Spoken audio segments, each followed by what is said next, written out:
disclaimer. Thank you.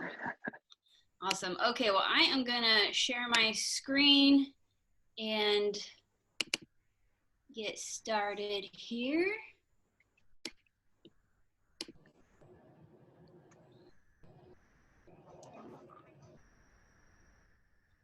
Loading. All right, how's it looking? Can you see it, Caleb? Screen sharing is a go. Awesome. All right, well, everyone, good afternoon. Happy Tuesday, and welcome to a conversation on company culture. I do acknowledge that you're getting lunch today, so I'm not going to require you to like unmute mid-mouthful to engage in the conversation. I'll save maybe most of that for the end of the time, so you've had time to swallow your food, check your teeth, and everything like that. Wanted to do a quick shout out. I was really excited that this is going to be a lunch and learn with like actual lunch. Most of the lunch and learns that I've been to, especially virtually, have not included lunch. And so I want to give a shout out to Luncher. They're an incredible local food delivery company that does free lunch delivery to area hotspots. And so if you want to have your office lunch brought in, definitely check out Luncher first, because they're local, they're free, and they work with local businesses. So we had Don Tommy and Snack Lab today. So thank you, Luncher, for a lunch and learn that includes lunch. So as Caleb said, Startup Junkie, we are a mission-driven organization, and that mission is to educate, inspire, and support entrepreneurs and innovators. So we do that through no-cost one-on-one consulting. So you can meet with anyone on our team. We kind of refer to ourselves as a Swiss Army knife of skill sets. So my background is in HR and curriculum development and education and communications. Caleb is a marketing guru and comes from a journalism background. We've got an awesome team with background in finance, and small business lending, just lots of different great resources. And we would love to meet with you wherever you are in your business journey. So a little bit about me. I'm the newest member of the Startup Junkie team. I had the wonderful experience of onboarding in the middle of the COVID crisis. So I joined the team in April, and that's something I'm going to talk about a little bit, how Startup Junkie has translated company culture to the virtual experience, and how that kind of manifested itself even in the onboarding and orientation process. So my background, before I was here at Startup Junkie, I was the director of,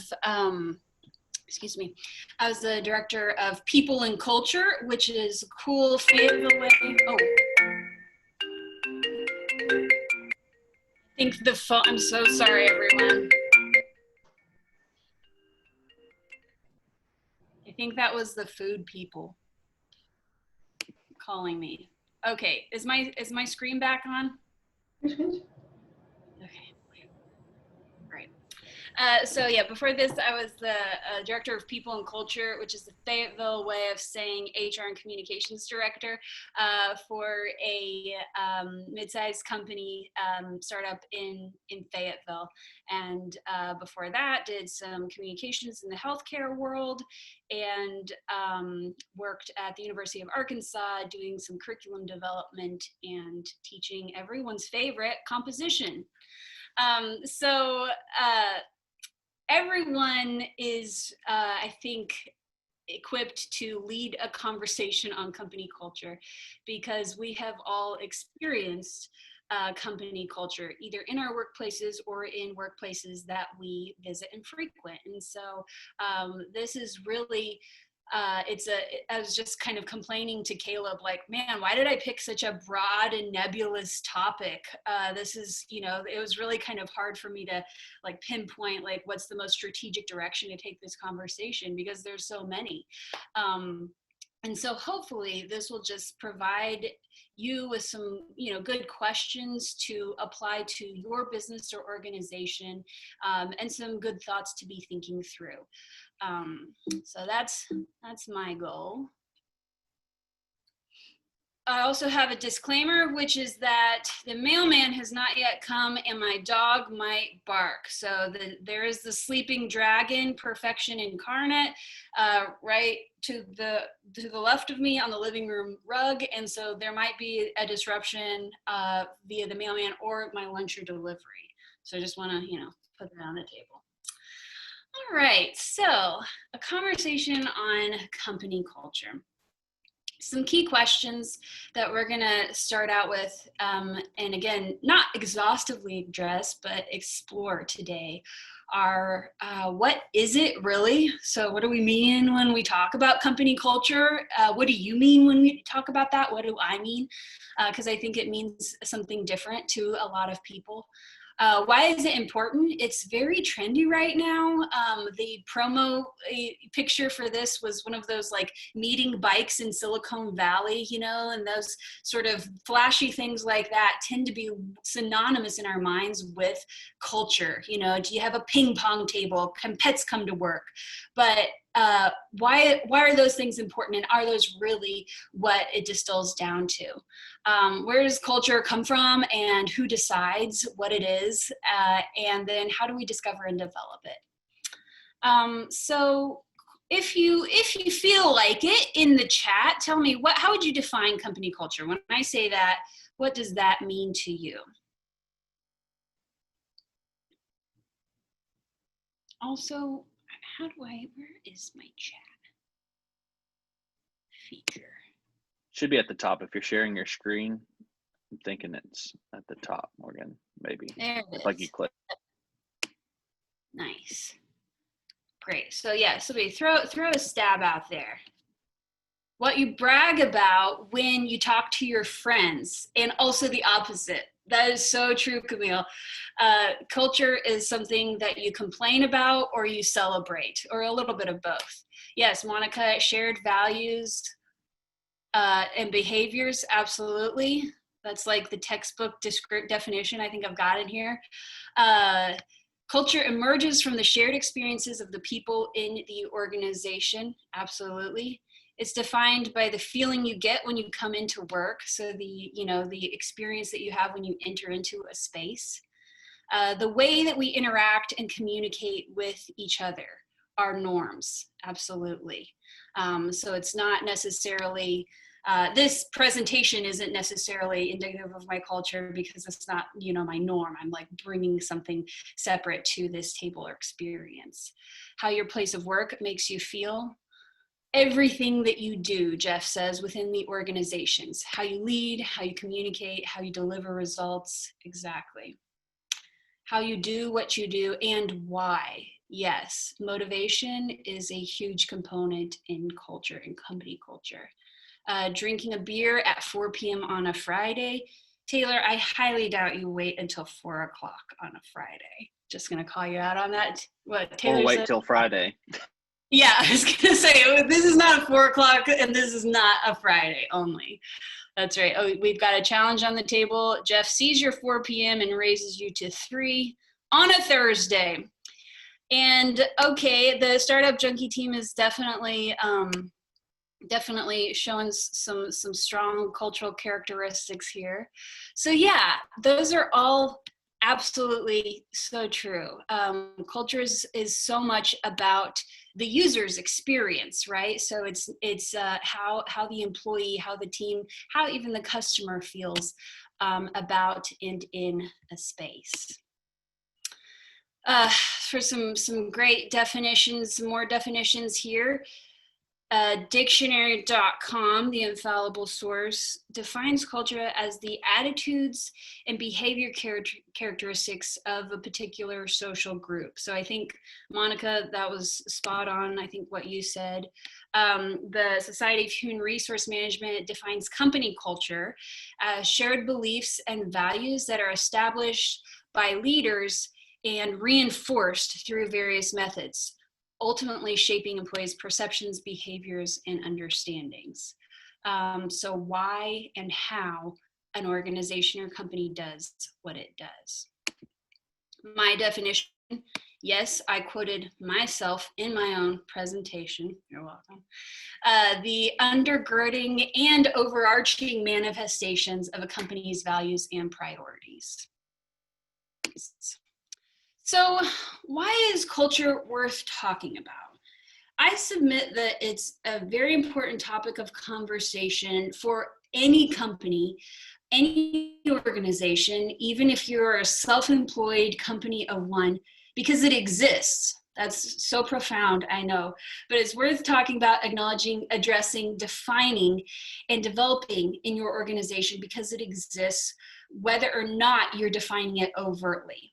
And like Camille mentioned earlier, people do have an experience with your company or organization, and it can either be a match with what you've designed and aimed it to be intentionally, or it can just sort of occur organically as a default. So in both of these pictures here, I would submit that both of these companies certainly have a culture. On my right, we've got, our sort of like Silicon Valley projection of what cool company culture is, with the spray painted walls, the ping pong table, and the dog, most importantly. And then to the left, you've got, people sitting in front of screens in cubicles staring at their computer and attached to their phone. But both of these organizations have culture, have values, and have those manifestations of those values. So I also submit for our conversation that there are two expressions of culture in an organization. Often, sometimes there's not, but I would say there's often the stated, overt, projected expression of a company's culture. So what a company or organization says about its culture. And then the implied, tacit, kind of reflected expression of a company's culture. So what a company's actions and interactions say about the culture. So give me an example. What are some examples of the more overt, deliberate expressions of a company culture? So where would you see, what would that look like? In the chat. You can unmute yourself too. I would love that. Good. Yes. So communicated values, Monica said, exactly. That if a company has, these are our 6 values, then that is a overt expression of the culture. A mission statement, exactly. Mission, vision, values, all of those things are exactly. Even I would say maybe also social media presence. So what again, anything that the company or organization is saying about their culture. So, that could be Facebook, LinkedIn, even the logo, absolutely. And branding, absolutely. So, if, we might be communicating and I'm going to stop talking about this super soon because I don't know what I'm talking about at all. But I think different colors denote different things. So, what colors you choose for your branding and your logo, those communicate different values and different experiences to the user. And that is the end of anything I will say on the subject of design. But yeah, so all of those are projections of a company's culture. It's, yes. Oh, Jeff says who you have in leadership, who you have on your board, etc. When we see the decor of a facility, like in photos, those are also outward manifestations and expressions of a company's culture. Absolutely. Yeah. We have a bold statement that said all logo colors are good if they include navy blue and gold. I would say that is certainly true. Absolutely. So then, before we get too deep into the controversy of logo colors, next question: what are some of the implied expressions of a company's culture? So what are ways that you see or experience a company's culture that aren't things they're maybe necessarily overtly saying about themselves? Turnover. Yes, Jeff Sandridge. If they say, we are an employer of choice and they have terrible turnover rates, what does that say about their culture? How behaviors are rewarded. Shannon, that is absolutely true. So that demonstrates what the company is valuing, what they're incentivizing. Glassdoor ratings. Yep, what the employees are saying about the company and about their experience there. Who is in leadership? Yes, that says a lot about the company. Jeff Sandridge, you brought that up earlier as well. So what does the board look like? What does the leadership team look like? If you're saying, hey, we are diversity and inclusion are huge priorities for our company, and these are our company values. We've seen this conversation come up a lot. What does your board look like? What does your employee leadership team look like? And are those things actually reflected in the infrastructure? That sort of, are you putting your money where your mouth is, basically? Respecting everyone, if that's espoused, a projected company value. Who are you to contradict me could be, the actual tension that comes up with, Dr. Barton. Absolutely. Low net promoter scores, whether or not people have the ability to speak up in meetings. So yeah, we have an open door work environment. We value empowering our employees. And then there's crickets in the room when someone in leadership asks for feedback because they know that it's actually not a workplace that supports innovation or initiative or ideation or even failure, the ability to be wrong or make mistakes. Do meetings start and end on time, or are there repeated and frequent latecomers? Yeah, absolutely. Are people respecting the meeting space? Are people who are facilitating the meetings being respectful of the time that's been allocated for those meetings? Monica, the behaviors that are praised, transparency, that's huge. So these are all y'all are on fire because we all know what we're talking about, right? When you see something that is touted as a value, but then maybe that's not actually being reinforced as a value in the culture. So that's, I kind of, call it stated and tacit, or overt and implied, or projective or reflective. I was an English major, right? So I have lots of synonyms for everything. Overt, what a company projects about themselves, their mission, their vision, their values. If they have a company ethics statement, we're committed to sustainability at every juncture. We're committed to supporting local at every juncture. But then they're not seeing that, in those purchasing decisions. Social media posting positions, and then implied or reflective. So what's really being valued, what's really happening within the organizations.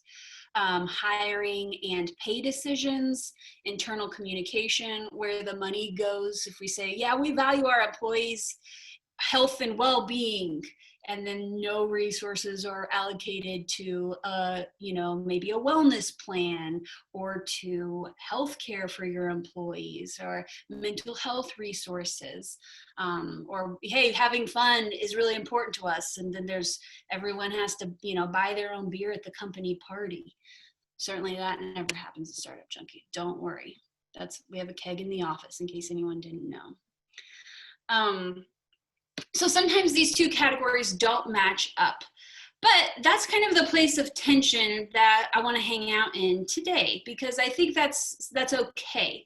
That should always be the objective, right? For our stated culture goals and our projections of who we are and who we want to be actually true. But there's always going to be a little bit of that in between. I'm hearing good feedback on the food. Good. Yeah, if your camera goes off, this is a lunch meeting. My camera would be off if my food were here and I'm just kidding. I won't talk and eat, I promise. Good, I'm glad to hear it's good. According to a Gartner report, senior leaders in 83% of the organizations that were polled, and they polled about 15,000 different companies, consistently communicate the importance of culture. 29% have leaders that consistently behave in a way that's aligned with the culture. And this feedback was collected from employees in the company. And so their take on how often leaders communicate and how often they behave in a way that's aligned with that culture. And then 19% companies have leaders that consistently manage business processes based on the communicated culture. And that may seem bad, but again, I think to some extent, this is sort of the trickle down, like these are our goals, this is what we want to espouse, this is what we want to be true of us, and then the behavior comes along with that, and then that affects all business processes. I really like memes, and so I tried to restrain myself and not really inundate this presentation with them, but I could not resist this good Boromir meme, you know, from Lord of the Rings. One does not simply walk into Mordor, just for context. One does not simply post about company culture and have good culture. And I think that's, you know, that's where a lot of businesses and organizations start. But that's not where the real work lies. So it's important because it affects every aspect of your organization. You know, like Jeff was saying, hiring, not just hiring and but also retention, performance and productivity. So employees will do a lot more. There are so many studies out there on employees who are given something that is a meaningful task and then something that they're told is going to be destroyed and actually means nothing. And they're being compensated at the same rate. And the employee who has actual meaning or connection or purpose tied to the tasks are way more efficient and way more productive than simply work paid to do work. And then it also affects your reputation and your customers' perception or retention. So in the same study that I quoted earlier, 76% of those organizations surveyed had already begun culture change initiatives. So there's a recognition, this was a 2019 study, but there's a recognition that culture has to change. And the motivation, which is so interesting, is because many of those companies recognized that the current culture wasn't supportive of digital transformation. So what I think is so interesting is this moment in time where COVID has happening and has actually really accelerated the transition of culture to the virtual space. But this was a priority, you know, in 3/4 of, you know, businesses surveyed already. It's just, I think, accelerated what was already going to be a point of transition. So this is where we want to hang out for just a little while. Discovery and development. So culture discovery. What are ways that you can ascertain the tacit or understood culture? So where are ways that you can see what the culture is? If you wanted to do a little organizational assessment, you know, and take your company's, you know, values and put those, you know, in a dark folder and not look at them, and then just guess what the company's values, the company's culture is. How would you do that? How would you start to discover that? Zach says through the website. Yeah, what are they, how are they presenting themselves? Not through direct interviews, but through reviews. Okay, I like that. So yeah, you can ascertain what a company's culture is based on the left on their website. So what customers are saying. Dress code. Yeah.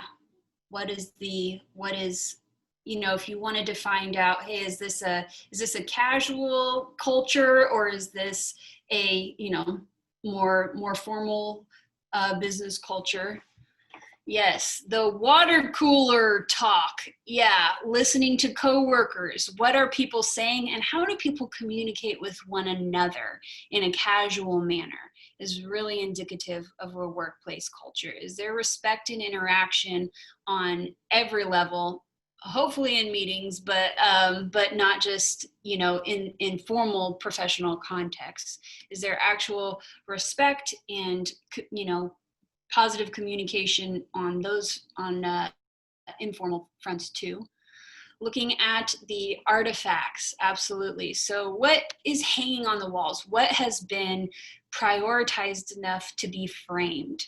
Or is nothing hanging on the walls? Is the actual work environment not a part of, been a part of the culture or add value to the company? Is decoration, is working in a nice workspace not important? Direct observation, yes, and interaction with the actual company and the employees, the gossip, the rumors. So not what's on the website, but what people are saying on the website.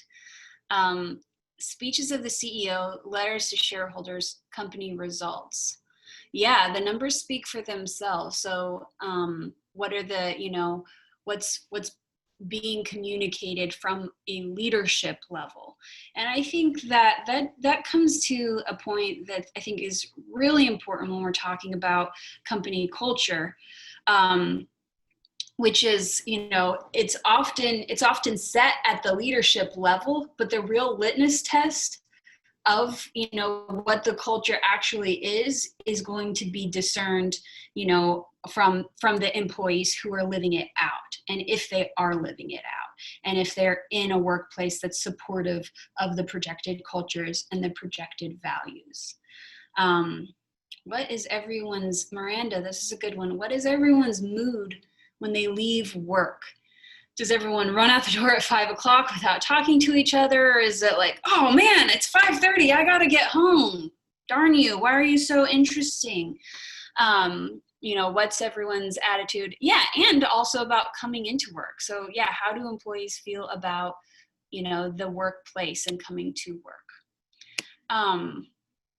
So that's some culture discovery, and I think that's a oh, this is great. Jeff Sandrich. When the speeches and letters to shareholders don't match up with the financials and results, it says something about accountability and truth. Earlier, Taylor mentioned transparency, and not just transparency, internally, but with the people who are affected by the company. Warren Buffett has some of the greatest letters to shareholders. Blatant honesty. It is infectious. Yeah, man, that is so huge. Yeah, having a culture of trust, and that's, and maybe that's not a value for every organization. Maybe a culture of, privacy is more important than a culture of transparency. But the question that we're trying to think through in the discovery process is if the espoused values and presented culture are actually reflections of the existing culture. So exactly, where these are some other kind of thoughts. Where did the money go? Sorry. If supporting local is a value, is the company supporting local? If health of employees is a value, is the company helping fund the health of the employees or supporting that? What are the meetings like? We talked about this earlier. I think Miranda brought it up. Who's talking in meetings? Not only who's talking in meetings, but how are meetings facilitated? Are they respectful of everyone's time? Is there a clear objective in the meetings, or is it just, what are we talking about again? Oh, while we're here, also let's talk about this and this and this.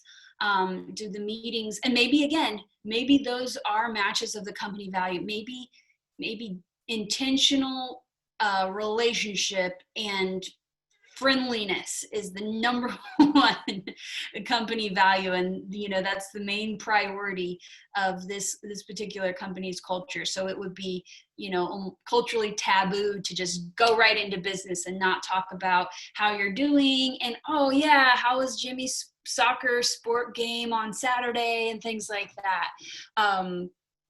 Who is highlighted, who's praised for what. So what are the values that are lauded? And again, that's so often, different.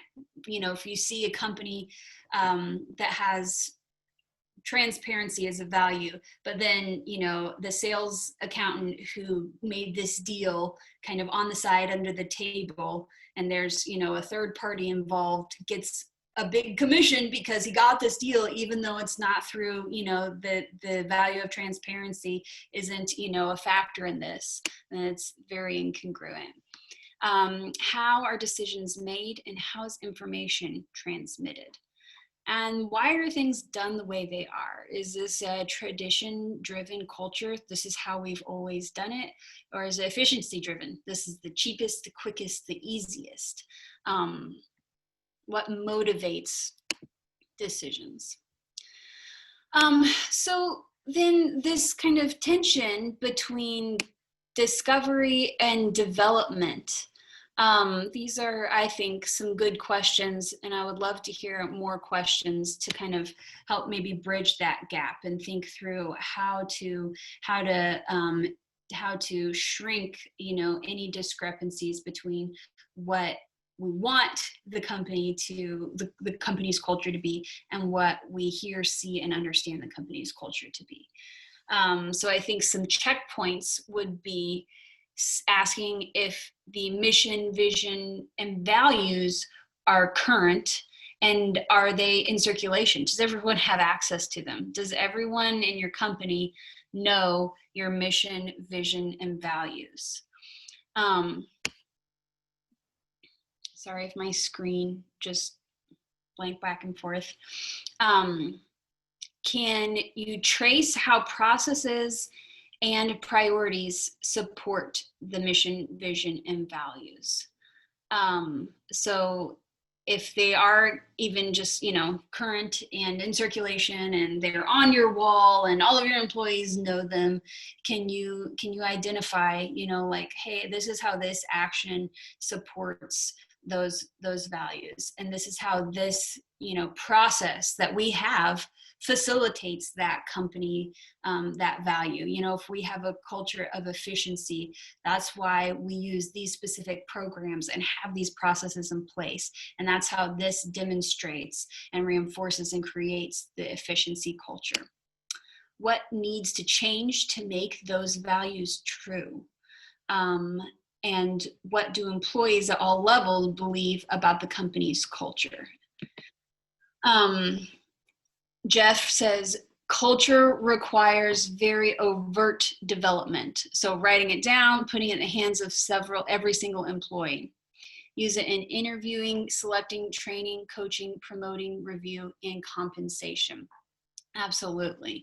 When I was the HR director for a company, I created what I called our culture curriculum, and that used our company values in every aspect of the employee's experience. So that's on our position description. That's on, when we're hiring for a job, that's something that's on every employee's quarterly review, are, the company values.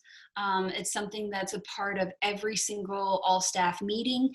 And it's something that those values are something that are revisited at every department's weekly meetings. And so the leadership team had total autonomy on how they wanted to do that, but they were charged with bringing the vision of the organization to the forefront of the teams, and exploring how they can interact with those on a regular basis.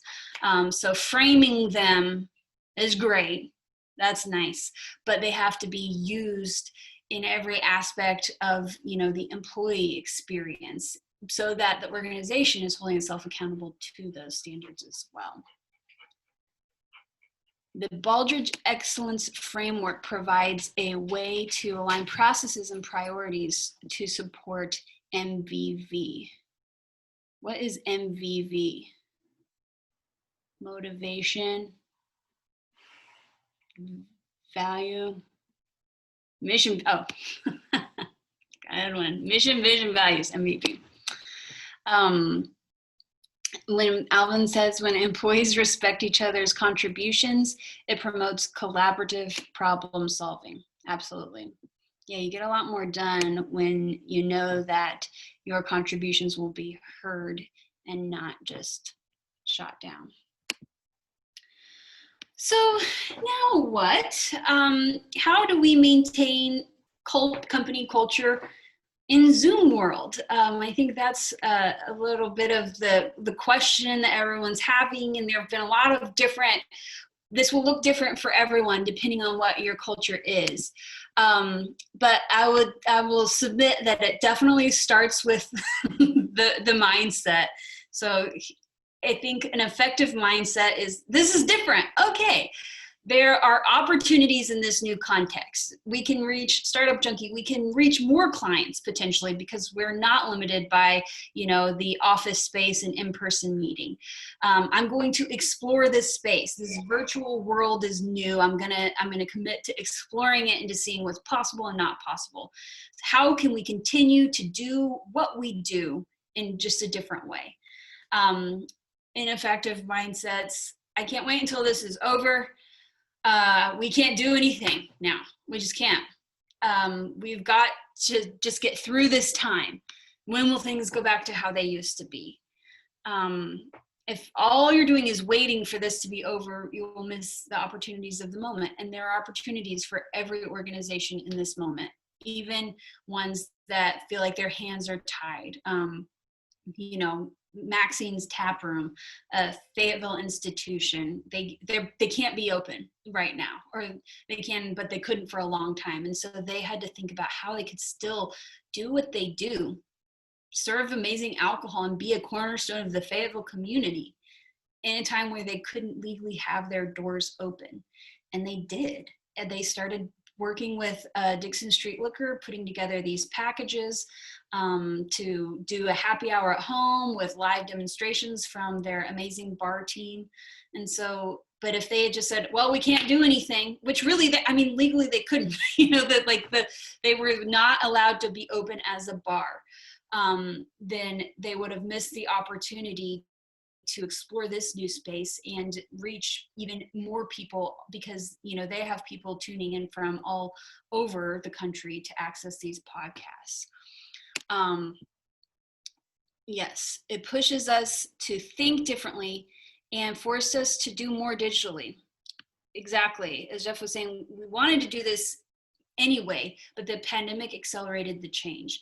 And, like I was saying earlier, 75% of companies polled in this survey wanted to implement a culture kind of update program because they wanted a culture that was more supportive of the digital age in the digital world. And so, Jeff, I think everybody was in that boat. Like, we know we needed to do that anyway. We were wanting to get more digitally savvy anyway. We were thinking about live streaming our videos and our meetings and stuff anyway. And then it was just like, oh no, we're doing it now. So I would submit also that in this time, we're really going to have to be intentional. We're not going to bump into people in the hallways as much anymore. And, even if you are, sometimes people are splitting shifts, rotating 1 week in home and 1 week in the office. And so this is a time where we do have an opportunity to be more intentional, scheduling check-ins instead of having coffee for 15 minutes on Monday mornings, asking for feedback, having a means to collect feedback. So being intentional about that, about any new changes or processes put in place.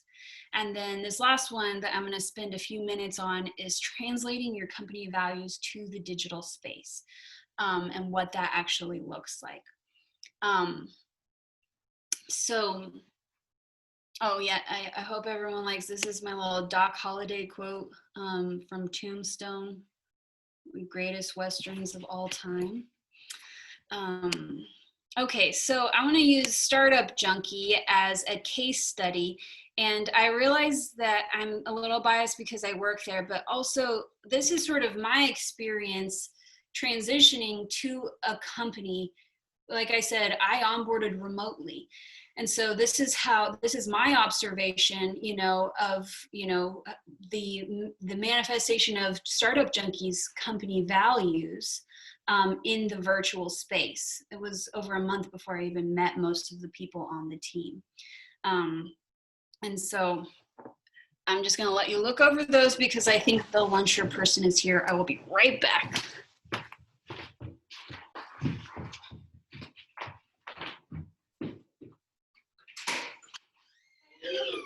Yes. Yes. Yes.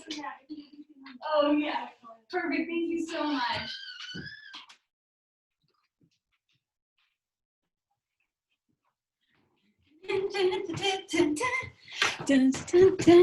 Okay. I hope everyone has had a chance to review Startup Junkie's values. And I'm going to kind of walk through how those have translated. And anybody from train the dog to answer the door. My 15-year-old golden doodle is the origin of the expression, you cannot train an old dog to do new tricks. She actually has found shortcuts for her current trick repertoire. And instead of sit, lie down, roll over, as soon as she sees a treat, it just incorporates it into one swift movement. And we can't get her to break it down anymore. So she's doing her own tricks. Okay, virtual values for Startup Junkie. Do the right thing. So we are a mission-driven organization, and we exist to support entrepreneurship and innovation. And so even though our doors were closed and we weren't having those one-on-one meetings, we were like, okay.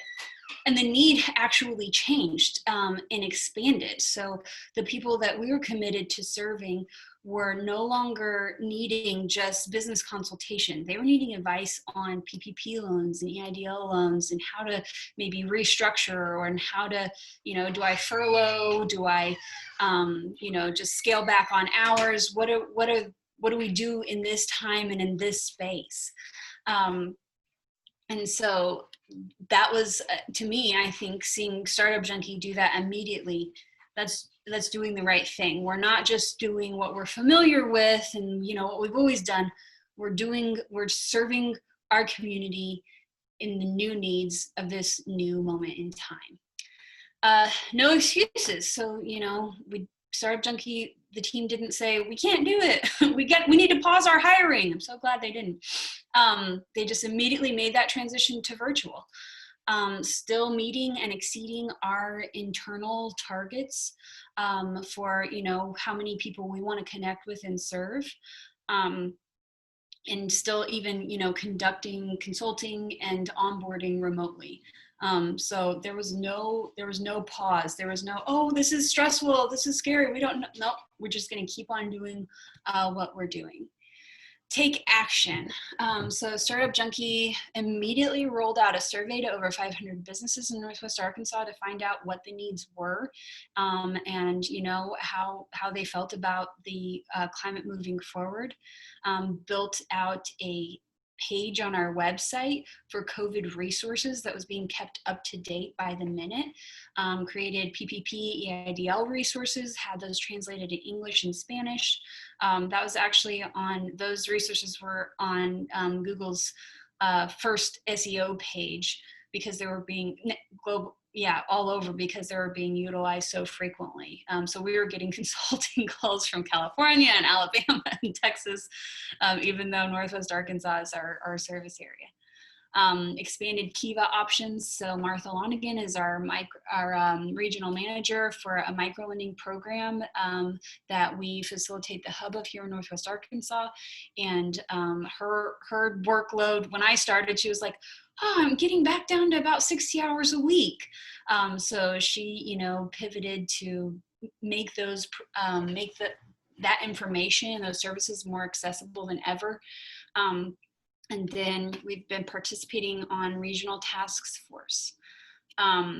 Go the extra mile. Lunch for everybody. Martha said we were getting calls from Africa and Eastern Europe to make a workday more interesting. Man. Going the extra mile, yeah, providing lunch, trying to figure out a way to do that, which is so awesome. Expanding, pivoting services. We work really hard to send really rich and helpful follow-up emails and connections. We created a lot of new resources just for COVID, one-pagers, some databases. We're having more pitch fests and specific programming, again, listening to and responding to not just what we've got in the repertoire, not just what we've got in the arsenal, but what's needed and how can we respond to that need, even though it's out of maybe our scope of work. And then having pre-recorded and edited content. Take care of the team. This is a really important company value that is really interesting to see transposed to the virtual space. So we have regular check-ins, we have regular team meetings. We have shared calendars. I talk about this all the time, but it is amazing to see the calendars of everyone on my team and see, who, and they can see my calendar, and that level of transparency. And we're all, we sit in on each other's meetings. And so I always know, I don't have to wonder like, oh man, I really need to talk with Caleb this afternoon, but I hope he has time. Like we can see what's going on in one another's work days. And that facilitates such a feeling of connectedness that I can look at someone's calendar and I can know, what kind of day they're having and how busy it is or how not busy it is, and, what kind of clients that they're meeting with. The team's been super supportive of time off and safe traveling. So it's, hasn't been like batten down the hatches, nobody's going anywhere. And then there's been flexibility with working remote and different preferences. And so different comfort levels, and there's been total support for, where each team member is and what they feel safe with. And the default is to do what you need to do to feel safe. And then, acknowledging and celebrating lunches and birthdays. And then the fifth value that we've translated virtually is having fun. I mentioned we have a kegerator in the office, and with two beverages on tap. And so now we have virtual happy hours. We have trivia nights on those happy hours. And we do that not just with our own team, but we do that with, our communities as well. We're doing the startup pub crawl. That's going to be a virtual week this fall that will include, I believe, some beer and food delivery. And then, at work, we have a Slack channel called Random, just for random things, fun things, funny things, inspiring things. But that's a place that we as a team can connect and share all of those things with one another. And it doesn't have to be, like work-centric necessarily. I get a lot of memes and emails, and there's just nothing that makes my day more. Our executive director is very good at that. So there are ways that, and the reason I did this is, I think Startup Junkie is awesome. But these were all things that were transparent to me when I came in as a new team member, had never been, in the actual office space before. And so what I would challenge you to do or invite you to do is to sit down and take your company values and actually write down how you can translate those to the virtual space and what that actually looks like, because it is possible, even if it's not how you designed these values to be demonstrated.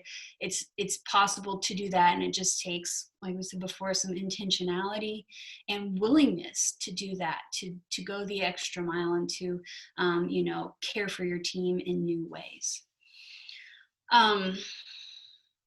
A sustainable and healthy organizational culture is built on mutual trust. You can't have it without trust.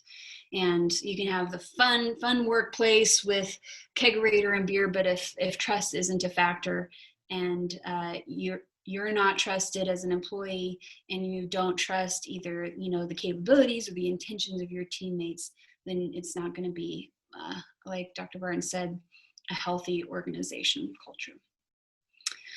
That's all I've got today. This is my email. We would love to connect with you and keep the conversation going in any way, shape, or form, in any capacity. This is what we do. We love connecting with our wonderful business community. Does anyone have any questions or comments? Anything else to kind of throw into this conversation? This is the time we need that background music, Caleb. That's I'm going to propose. Very good. Well, if there are no concluding comments, then I'll just conclude and say thank you all so much for spending your Tuesday lunch with us and with me, and really appreciate you being a part of the conversation, and hope everybody has a wonderful week. And if you can't get enough Startup Junkie, we have an event on Thursday, a Game Changers event. Yes, thank you. With Cameron Smith of Cameron Smith and Associates. We'll be sitting down with him and kind of hearing his story of the journey of how he went from professional softball player to one of the greatest executive recruiters in the country. That will be 5:30 we'll have that on Zoom and Facebook Live, but you're welcome to sign up for that event on our website under our events tab. Oh, baseball. That's why you're so excited about this one, Caleb.